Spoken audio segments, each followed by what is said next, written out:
আসসালামু আলাইকুম প্রিয় চাকরি প্রত্যাশী ভাই বোন, আশা করি ভালো আছেন, সুস্থ আছেন। তো বাংলাদেশ পল্লী উন্নয়ন বোর্ড বিআরডিবি তারা তাদের ওয়েবসাইটে সম্প্রতি নতুন একটি নিয়োগ বিজ্ঞপ্তি প্রকাশ করেছে।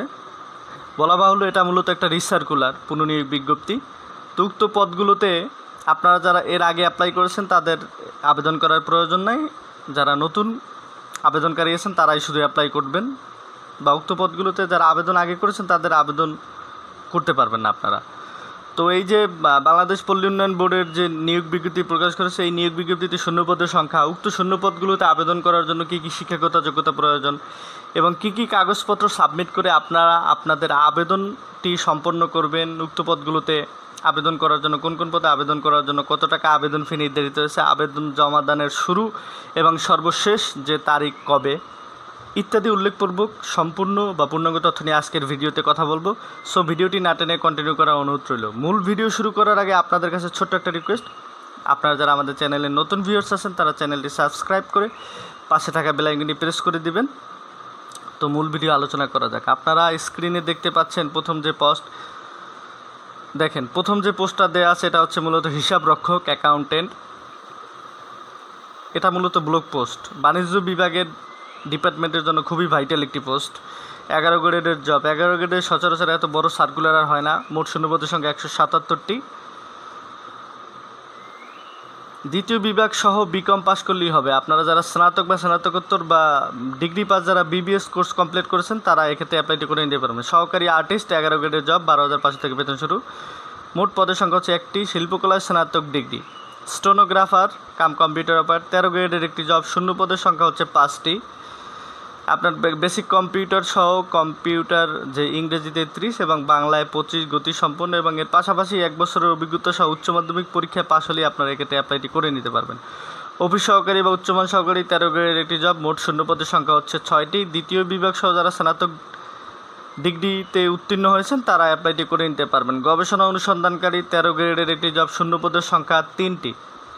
অর্থনীতি বা পরিসংখ্যান সহ দ্বিতীয় বিভাগে যারা স্নাতক ডিগ্রি লাভ করেছেন তারা অ্যাপ্লাইটি করতে পারবেন। পরিসংখ্যান সহকারী 13 গ্রেডের একটি জব, মোট শূন্য পদের সংখ্যা হচ্ছে 2টি।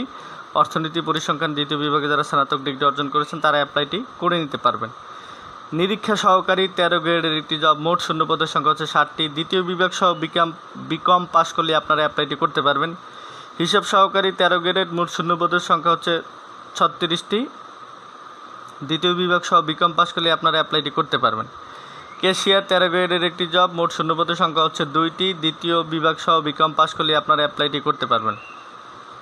Stenotypist cum computer operator 14 grade, যার গ্রেডের সংখ্যা হচ্ছে 14, 10,200 থেকে 24,680 পর্যন্ত বেতন পেয়ে থাকবেন। শূন্যপদের সংখ্যা হচ্ছে 60টি। আপনারা কম্পিউটার বেসিক জ্ঞান সহ উচ্চ মাধ্যমিক পরীক্ষায় পাস হলে অ্যাপ্লাইটি করতে পারবেন এবং এর পাশাপাশি কম্পিউটার স্পিড হিসাবে ইংরেজিতে 30 এবং বাংলায় 25 গতি সম্পন্ন হতে হবে। প্রশিক্ষক 15 গ্রেডের একটি জব, শূন্যপদের সংখ্যা 1টি। উচ্চ মাধ্যমিক পরীক্ষায় পাস হলে আপনারা অ্যাপ্লাইটি করতে পারবেন।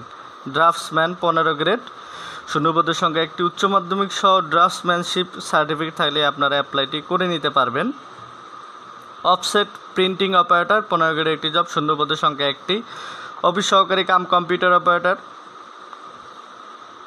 16 গ্রেডের একটি জব, মোট শূন্য পদের সংখ্যা হচ্ছে 30টি। এসএসসি পাস হলে এবং কম্পিউটার ব্যবহারে যারা দক্ষ আছেন এবং ইংরেজি ও বাংলায় প্রতি মিনিটে 30 ও 25 গতি সম্পন্ন হলেই আপনারা অ্যাপ্লাইটি করতে পারবেন। ডাটা এন্ট্রি অপারেটর 16 গ্রেডের একটি জব, শূন্য পদের সংখ্যা হচ্ছে 3টি। প্রুফ রিডার 16 গ্রেডের একটি জব, শূন্য পদের সংখ্যা হচ্ছে 1টি। স্টোর কিপার 16 গ্রেডের একটি জব, শূন্য পদের সংখ্যা হচ্ছে 1টি।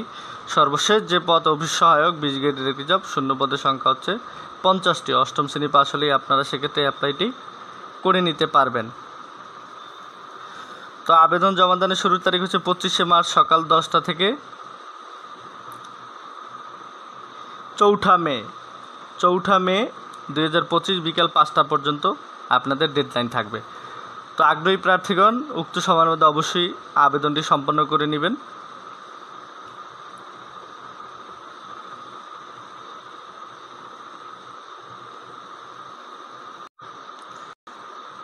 তো আপনাদের 1 নং ও 2 নংয়ে বর্ণিত পরীক্ষার ফি বাবদ 150 টাকা এবং 18 টাকা মোট 168 টাকা। 3 থেকে 17 নং পরীক্ষার ফি বাবদ 112 টাকা এবং 18 নং পরীক্ষার ফি বাবদ 50 আর 5 56 টাকা অনধিক 72 ঘন্টার মধ্যে আপনাদের জমা দিয়ে দেবেন। এছাড়া যারা অনগ্রসর নাগরিকগণ, ক্ষুদ্র নৃগোষ্ঠী, শারীরিক প্রতিবন্ধী ও তৃতীয় লিঙ্গীয় বিজ্ঞপ্তিতে উল্লিখিত পদের জন্য পরীক্ষার ফি বাবদ আপনারা 50 টাকা 72 ঘন্টার মধ্যে জমা দিয়ে দিবেন।